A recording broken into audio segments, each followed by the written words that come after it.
Acclamez le Seigneur. On vous asseoir, que Dieu nous bénisse. Alléluia. Voilà, en tout cas, nous avons commencé un autre thème hier. Et ce thème est intitulé « Les effets du pain du ciel ». Les effets du pain du ciel. Chers frères et sœurs, parmi les textes de base, parmi les références bibliques de base, nous avons Jean chapitre 6, le verset 32 à 33. Ça, c'est l'un des textes de base que nous avons vu, chers frères et sœurs. Et nous croyons que la parole de Dieu est vivante, la parole de Dieu est puissante. La parole de Dieu nous bénit, la parole de Dieu nous fait du bien. Dans Jean chapitre 6, le verset 32 à 33, il est écrit: Jésus leur dit, en vérité, je vous le dis, Moïse ne vous a pas donné le pain du ciel, mais mon Père vous donne le vrai pain du ciel. Car le pain de Dieu, c'est celui qui descend du ciel et qui donne la vie au monde. Alléluia. Amen. Voilà donc ce que le Seigneur Jésus a dit. Mais nous croyons que Jésus est venu pour accomplir la volonté du Père.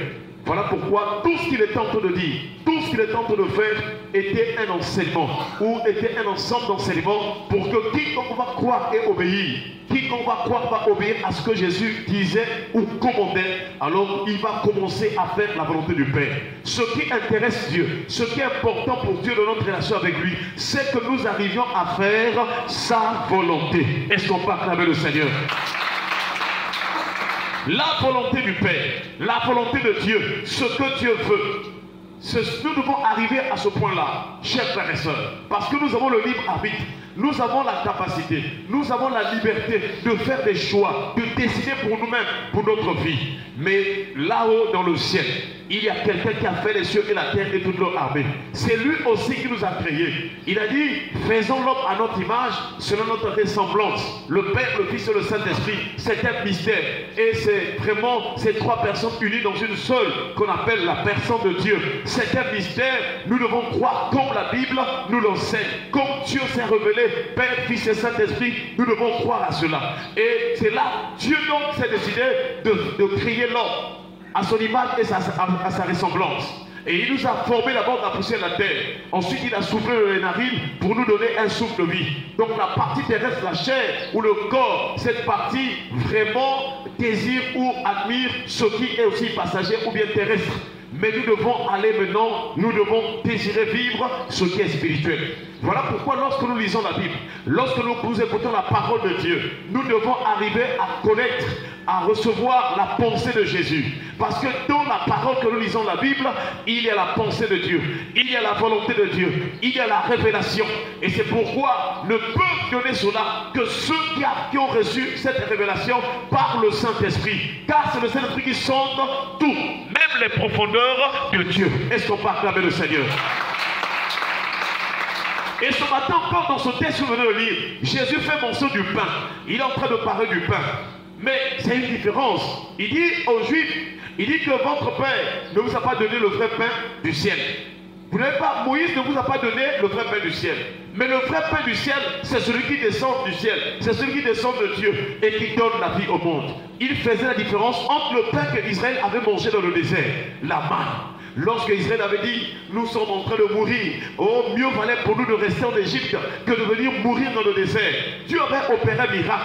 Ce matin-là, ce jour-là, quand ils sont réveillés, ils ont vu vraiment la manne tomber. Ils ont ramassé, ils ont mangé. Ils ont glorifié le Seigneur parce que Dieu avait un miracle. Mais ça, c'était une nourriture passagère. C'était un aliment passager. C'était un aliment, une nourriture dans le désert. Dieu voulait enseigner qu'il peut tout. Il est capable de faire de grandes choses dans ta vie. Chers frères et sœurs, je ne sais pas les moments que tu traverses. Je ne sais pas ce que tu es en train d'endurer. Mais je vais te dire, Dieu peut opérer un miracle même si tu te trouves dans le désert. Alléluia. Peut-être quand tu as négligé, quand tu as abandonné, tu es seul. Tu ne sais plus comment vraiment faire dans ta vie. Et ce matin, tu t'es réveillé, tu as des problèmes, tu as des soucis. Chers frères et sœurs, Dieu a donné la nourriture à un peuple qui était dans le désert.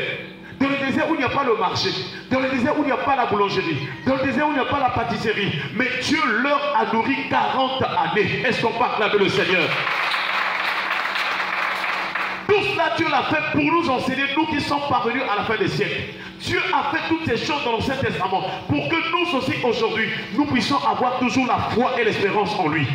Il y a au moins 3 choses que tu dois garder en toi. La foi, l'espérance et l'amour envers Dieu, envers les choses de Dieu, envers ce que Dieu fait ou dit, chers frères et sœurs. Dieu ne peut pas te mentir.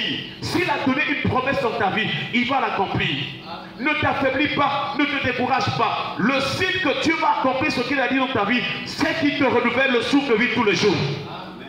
Alléluia. S'il te renouvelle le souffle de vie, c'est parce qu'il voulait te dire que, roi, aussi longtemps que tu respires, tu es en train de vivre, j'accomplirai ce que j'ai prévu pour toi. Et Jésus, chers frères et sœurs, il enseignait donc la différence entre le pain qu'ils ont mangé. Et dans le Nouveau Testament, dans Jean chapitre 6, non seulement Jésus a rappelé que les Juifs avaient mangé, les Hébreux avaient mangé ce pain-là de la main dont les ils étaient morts. Mais il avait aussi opéré un miracle. Vous connaissez Jean chapitre 6, c'est là où Jésus a opéré un miracle. Il a multiplié les pains et les poissons. Il a multiplié et près de 5000 hommes, sans compter les femmes et les enfants, ils ont mangé.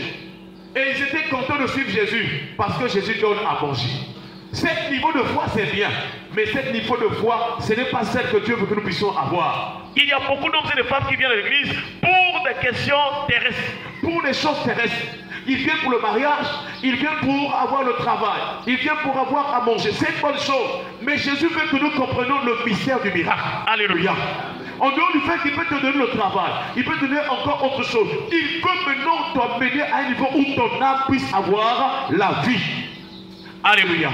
Ton âme puisse avoir la vie. C'est là où Dieu veut nous emmener. Tout ce que nous voyons, les miracles, les signes et les prodiges que Jésus a accomplis, il veut que nous comprenions que c'est lui qui accorde, c'est lui qui fait le miracle. Et le psalmiste avait raison de dire, et même Israël pour dire que c'est lui qui seul fait des grands prodiges, car sa miséricorde durera toujours. Est-ce qu'on peut acclamer le Seigneur? Et Jésus a donc mentionné que le vrai pain de Dieu, c'est celui qui descend du ciel et qui donne la vie au monde. Et Dieu nous a conduit depuis hier pour comprendre encore un autre texte de la Bible, Ésaïe chapitre 55. Là maintenant nous voyons les effets. Comment est-ce que la parole de Dieu, le pain de Dieu, descend du ciel et apporte la vie, et apporte la délivrance. Parce que tout compte fait, les gens ne perdent de vue. Les gens ne savent pas que tout ce que nous recevons de bien là, ça vient d'en haut. Ça vient du ciel. Ça vient de la parole de Dieu. C'est-à-dire ce qui sort la bouche de Dieu, c'est ce que tu vas recevoir. Je ne sais pas si tu me fais comprendre ce matin. Alléluia. Ce n'est pas un hasard que tu puisses trouver le travail ou bien parce que Dieu avait désigné, Dieu a déclaré un tel, il doit recevoir telle chose à telle période. Au temps marqué, au temps fixé par Dieu, il a déclaré une parole pour toi. Comme il avait dit à Abraham, l'année prochaine à cette même époque, ta femme aura un fils. Ah, reçois ton Isaac ce matin au nom de Jésus. Chers frères et sœurs, tu dois mettre ta confiance sur la parole de Dieu. Et c'est pourquoi quand le diable a tenté Jésus pour dire que transforme ces pierres-là, vraiment que ces pierres deviennent du pain. Si tu es vraiment fils de Dieu, c'était une tentation. Mais Jésus lui a répondu que l'homme ne vivra pas de pain seulement, mais de toute parole qui sort de la bouche de Dieu. Alléluia. Chers frères et sœurs, nous devons compter sur la parole de Dieu. Tu dois confesser pour dire dans ton cœur que moi je vivrai selon ce que Dieu va dire. Moi je veux vivre ce qui va sortir de la bouche de Dieu. Et donc, dans Ésaïe chapitre 55, chers frères et sœurs, il est écrit ceci, à partir du verset 10 jusqu'au verset 11. Comme la pluie et la neige descendent des cieux, et n'y retournent pas, sans avoir arrosé, fécondé la terre, et fait germer les plantes, sans avoir donné la sémence au semeur, et du pain à celui qui mange. Ainsi en est-il de ma parole, qui sort de ma bouche, elle ne retourne point à moi sans effet, sans avoir exécuté ma volonté et accompli mes desseins. Et nous avons rappelé hier que la dernière partie là confirme le ministère de Jésus. Jésus est venu pour accomplir la volonté du Père. Voilà pourquoi il disait que mon Père agit, moi aussi j'agis. Je ne fais pas des choses par moi-même, mais je fais la volonté du Père. C'est lui Jésus, le pain qui est descendu du ciel. C'est lui Jésus, la parole, qui s'est faite chair pour venir nous donner la vie. Et la vraie vie n'est qu'en Jésus-Christ. Mon frère, ma soeur, je ne sais pas quelles sont les croyances que tu as eues avant. Je ne sais pas quelles sont les églises, les milieux, les rassemblements que tu as fréquentés. Je voudrais te dire ce matin, pour avoir la vie véritable, pour avoir la paix, pour avoir la guérison, tu es obligé de te donner à Jésus. C'est lui seul qui peut restaurer ta vie. C'est lui seul qui peut te guérir. C'est lui seul qui peut faire des grandes choses dans ta vie. Et avec Jésus, nous avons une paix assurée. Alléluia. Amen. Je t'assure, quel que soit le problème, la situation, si tu confies ta vie au Seigneur, Jésus-Christ, si tu as la foi en lui, tu verras la gloire de Dieu.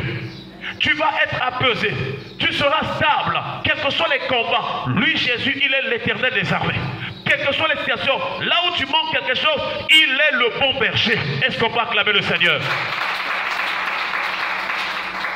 Alors, quel est le premier effet de la parole de Dieu ou bien du Père qui vient du ciel? Quel est le premier effet? Par rapport à ce texte d'Ésaïe chapitre 55, le verset 10 à 11, le Seigneur commence à dire par Ésaïe, comme la pluie et la neige descendent des cieux. Le premier effet de la parole, c'est la pluie. Alléluia. La parole de Dieu fait descendre la pluie. La parole de Dieu se manifeste comme la pluie. La parole de Dieu descend comme une pluie pour bénir, pour arroser, pour faire féconder, faire germer. Chers frères et sœurs, et c'est pourquoi, pour hier notamment, nous avons vu beaucoup de choses. Juste, nous sommes repartis dans la vie de Noé, du temps de Noé. Comment est-ce que la pluie est tombée 40 jours et 40 nuits. Et aussi, nous avons vu que comparativement dans la vie de Jésus, dans son ministère, avant qu'il ne commence son ministère, il a jeûné 40 jours et 40 nuits. Et nous disons que la Bible est cohérente. La Bible est harmonie, il y a de l'harmonie. Il n'y a pas des erreurs dans la Bible, parce que c'est la pensée du Seigneur. Chers frères et sœurs, nous voyons que le Père du ciel, la parole de Dieu, est capable de t'apporter la pluie. Et ce matin, nous voulons prendre Lévitique chapitre 26, verset 4. Lévitique chapitre 26, verset 4. Le livre le Lévitique, c'est un livre qui nous parle de la loi. Et aussi, c'est un livre qui est au cœur du désert. Israël était dans le désert et le Seigneur était en train de leur enseigner la parole, la loi. Mais la loi de l'Éternel est parfaite. Elle restaure notre âme. Est-ce qu'on peut acclamer le Seigneur? Nous prions ce matin que Dieu restaure ton âme au nom de Jésus-Christ. Nous prions ce matin que la parole de Dieu guérisse ton cœur au nom de Jésus. Que la parole de Dieu enlève les soucis en toi. Qu'elle te donne la paix, qu'elle te donne l'assurance, qu'elle te donne la joie. La parole de Dieu. Je t'en supplie, dans ta maison, mets une radio où tu écoutes la parole véritable. Mets une clé USB où tu écoutes la parole. Lis ta Bible nuit et jour. Et cette parole va apporter la vie, la délivrance, la paix et la joie. Cette parole est puissante. Cette parole chasse les démons. Cette parole chasse les ténèbres parce qu'elle est la lumière. Je t'en supplie tous les jours de ta vie, que tu sois en cours de route pour aller au travail, à l'école, en famille, partout, mettez la parole de Dieu au cœur de toutes vos relations. Tu causes avec des gens, rappelle-leur la parole. Et l'ennemi va tomber et vous allez avancer. Alléluia. Dans vos projets, réclamez, prononcez des paroles, des promesses bibliques. Ça va marcher, chers frères et sœurs. Nous devons avoir pour appui, nous devons avoir pour fondement la parole de Dieu. Alléluia. Lévitique chapitre 26, verset 4, il est écrit: je vous enverrai des pluies en leur saison. La terre donnera ses produits et les arbres des champs donneront leurs fruits. Voilà la parole qui est sortie de la bouche de l'Éternel. Il promet, il dit: je vous enverrai des pluies. Or nous avons dit que nous ne devons plus vivre par nous-mêmes, mais nous devons vivre selon ce qui sort de la bouche de Dieu. Alléluia. Et ce matin, quand cette parole te concerne, Dieu te promet, il dit que je vous enverrai des pluies. Je vous enverrai. Chers frères et sœurs, je ne sais pas, peut-être cet après-midi, peut-être demain matin, peut-être le lendemain, peut-être avant la fin de cette année, Dieu te dit: je vous enverrai des pluies. Chers frères et sœurs, et il dit: je vous enverrai des pluies en leur saison. Or, c'est Dieu qui a créé les temps. Dieu a créé les luminaires, le soleil et la lune, afin que les hommes sachent séparer les époques et les périodes et les temps. Alléluia. Et ce Dieu-là est vivant, il ne meurt pas. Il s'appelle l'Éternel. Il ne se fatigue point, il ne sommeille ni ne dort, il est toujours vivant, il n'a pas vraiment, il ne se lasse point. Tu dois te confier à ce Dieu-là. J'aimerais te dire par rapport à ce texte qu'il y a une saison pour laquelle Dieu va envoyer la pluie dans ta vie. Alléluia. Je sais que tu es en train de traverser des moments difficiles, des attaques, des combats. Le diable s'est acharné, l'ennemi s'est acharné contre les hommes. Vous savez que le diable n'a pas d'amour, il n'a pas de paix dans son cœur. Voilà pourquoi il attaque les hommes. Même si tu vas lui servir, tu vas, je ne sais pas, dans les milieux occultes, il va aussi te taper, te frapper parce qu'il n'a pas la paix. Voilà pourquoi il est mieux que tu restes attaché à Jésus-Christ. Chers frères et sœurs, il y a une saison pour toi. Il y a un temps où Dieu va te bénir. Mais avant que tu ne rentres dans cette période de bénédiction, Dieu veut te voir être attaché à lui, se confier à lui. Voilà ce que Dieu cherche dans ta vie. Comme ce matin tu es venu à la prière, Dieu veut que ton cœur puisse désirer sa présence. Même quand tu es à la maison, même quand tu n'as rien à manger, n'oublie jamais de glorifier le Seigneur. Alléluia.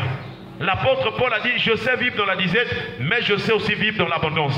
Quand j'ai quelque chose, je garde toujours ma relation avec Dieu. Quand je n'en ai pas aussi, je garde ma relation avec Dieu. Ce qui doit être une priorité de notre vie, c'est notre intimité avec le Père. S'il te plaît, mon frère, ma soeur, ne sois pas découragé. Ne laisse pas dans ton esprit, dans ta conscience, des mauvaises pensées.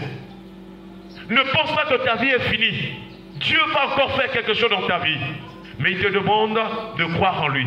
Il te demande de faire sa volonté. Il te demande de te sanctifier. Tu dois t'éloigner du péché. Tu dois t'éloigner du monde. Tu dois abandonner tout ce que Dieu t'a interdit là. Tu dois abandonner cela. Parce que Dieu veut te bénir dans la sainteté de la sanctification. Alléluia. Dans le péché, il ne peut pas te bénir. Fais un effort de te séparer avec les choses du monde. Ta manière de te conduire, ton habillement, les consommations. Qu'est-ce que tu bois? Qu'est-ce que tu consommes qui est anormal devant le Seigneur? Abandonne ces choses-là et Dieu te fera du bien parce qu'il est le Dieu saint. Il dit, je vous enverrai des pluies. Pas une seule pluie, mais des pluies. Lorsque la bénédiction de Dieu commence dans la vie d'une personne, elle ne s'arrête pas. Elle va continuer à s'enchaîner. Voilà pourquoi il dit, je vous enverrai des pluies. Alléluia. Nous prions que ta maison, ta vie, ta famille, tous ceux pour qui tu vas prier puissent recevoir les pluies venant de l'Éternel au nom de Jésus. Je vous enverrai des pluies en leur saison. Quand je marche, je sais qu'il y a une saison de visitation pour moi. Alléluia. Je sais que celui qui habite en moi est le maître des temps et des circonstances. Quoi que l'on dise, quoi que l'on fasse, moi ce qui me préoccupe, c'est ce que Dieu va dire. C'est ce que Dieu dit qui compte pour ma vie. Ce n'est pas ce que les hommes disent. Oui, quand les hommes disent ce qui vient de Dieu, gloire au Seigneur, ça va s'accomplir. Mais je compte vraiment sur la parole qui sort de la bouche de l'Éternel. Et lorsque la pluie arrive, il dit, la terre donnera ses produits. Tout lieu que fera la plante de ton pied, Dieu va te donner cela en possession. Que tu sois au village, la terre te donnera des produits. Alléluia. Même si on va te laisser loin des autres, tu feras la production. Tu feras des miracles de bénédiction. Tu vas vivre des grandes choses. Quand tu vas entreprendre, ça marchera. Mais ça viendra de la parole de Dieu et au temps marqué ou fixé par l'Éternel. Ne fais pas la course avec les autres. Ne te dis pas que tu es en retard. Dieu sait à quel moment il va te visiter. Alléluia. Et au moment de la visitation, chers frères et sœurs, au moment de la visitation, tu verras le changement. Tu verras les signes. Car du temps du prophète Élie, lorsque ils ont vaincu les prophètes de Baal, Élie a commencé à dire, je sens un bruit. Je sens un bruit. Je vois un bruit qui annonce la pluie. Alléluia. Chers frères et sœurs, il dit, les arbres des champs donneront leurs fruits. Tout cela aussi, c'est significatif. Ça veut dire que là où tu étais stérile, là où tu donnais aucun fruit, là où il n'y avait rien, tu ne produisais rien, Dieu te dit, parce que les arbres aussi c'est l'image des hommes. Il dit, tout arbre qui porte des bons fruits, en tout cas cet arbre-là sera vraiment un arbre béni. Mais tout arbre qui ne porte pas de bons fruits sera coupé. C'était l'image de l'homme aussi. Il dit que celui qui médite la parole de Dieu est semblable à un arbre planté près d'un courant d'eau. Donc quand on parle des arbres de champ, sache que quand la pluie de bénédiction coule sur toi, tu donneras des fruits. Alléluia. Et ce matin, chers frères et sœurs, Dieu nous rappelle encore qu'il y a des pluies qui vont venir à des saisons fixées par l'Éternel. Et nous prions que cette parole s'accomplisse en notre faveur. Nous prions que cette parole soit avec nous, où que nous partirons, où que tu vas vraiment passer ton temps. Dans ton esprit, pense à Dieu, pense à cette parole. Dans ton cœur, aie la foi en lui. Confesse. Le signe que tu as la foi, c'est de confesser. C'est-à-dire que de dire que Dieu me bénira. Ma vie va changer. Dieu va agir. Alléluia. Tu n'as encore rien vu, mais tu confesses ces choses parce qu'à l'intérieur de ton cœur, tu as une grossesse. La foi, c'est une grossesse. Alléluia. De la même manière qu'une femme porte la grossesse, l'enfant n'est pas encore né, mais elle croit que l'enfant est là et je veux mettre au monde. Et la foi aussi, c'est la même chose. Tu n'as pas encore vu la chose, mais tu crois que l'Éternel agira. Tu en as déjà dans ton cœur. Que le Seigneur nous donne de croire en lui, d'espérer en lui, et qu'il nous donne cette année, selon sa volonté, et l'année prochaine, selon aussi son plan, selon ses projets, de vivre l'accomplissement de cette parole. Que les pluies puisse venir en notre faveur. Que les pluies viennent aux saisons que Dieu avait prévues pour chacun de nous. Que le Seigneur nous comble des bons produits. Que le Seigneur nous donne de vivre l'accomplissement de cette parole. Que nous ayons des produits, que nous ayons des fruits au nom de Jésus-Christ. Amen. Est-ce qu'on peut acclamer le Seigneur? Gloire à ton nom Jésus. Nous allons